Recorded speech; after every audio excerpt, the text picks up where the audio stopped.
Hello guys, Australia versus South Africa world test championship finals day 1 first சீசன்ல என்னென்ன சுவாரஸ்யமான விஷயங்கள் நடந்திருக்குன்னு தான் பார்க்க போறோம். வாங்க பார்க்கலாம்.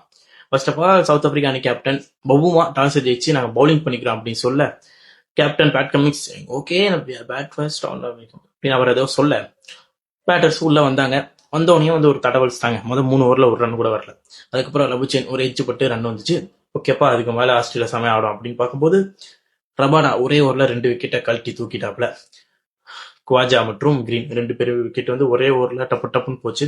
அதில் குவாஜா வந்து டக்கு, கிரீன் வந்து 4 ரன். அதை நீங்கள் நோட் பண்ணிக்கோங்க, ஓகேங்களா?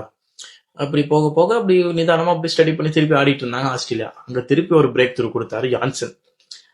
லபுச்சேன் தடவிக்கிட்டே இருந்தாரு. நீ தடவினது போதும், போய் உள்ள போய் உட்காரப்பா ஜம்முன்னு யான்சன் வந்து போட்டு அமுச்சு விட்டாப்ல.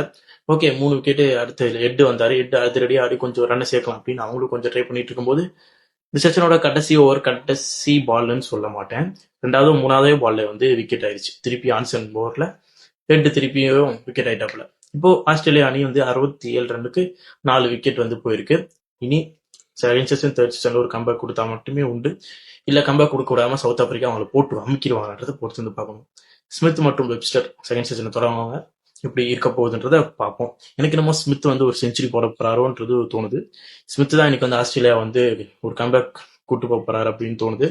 பொறுத்து வந்து பார்ப்போம். அப்படி பண்ண கூட கூடாது, அப்பதான் ஆஸ்திரேலியாவுக்கு நல்லது. ஸ்மித் அடிக்க விட்டுட்டாங்க, வெப்ஸ்டர் அடிக்க விட்டுட்டாங்கன்னா எதுவும் பண்ண முடியாது. ஃபர்ஸ்ட் செஷன் எப்படி இருந்துச்சு அதே மாதிரி கலக்கலான ஒரு பவுலிங் போட்டாங்கன்னா நல்லா இருக்கும். நமக்கும் ஒரு சந்தோஷமா இருக்கும்ல, சவுத் ஆப்பிரிக்கா நல்லா பண்ணும்போது என்னடா நல்லா பண்றாங்களே அப்படின்னு இருக்கும். ஆரம்பத்தை நல்லா பண்ணிட்டு அதுக்கப்புறம் கடைசியில சொதப்பிடாதீங்க. ஓகே.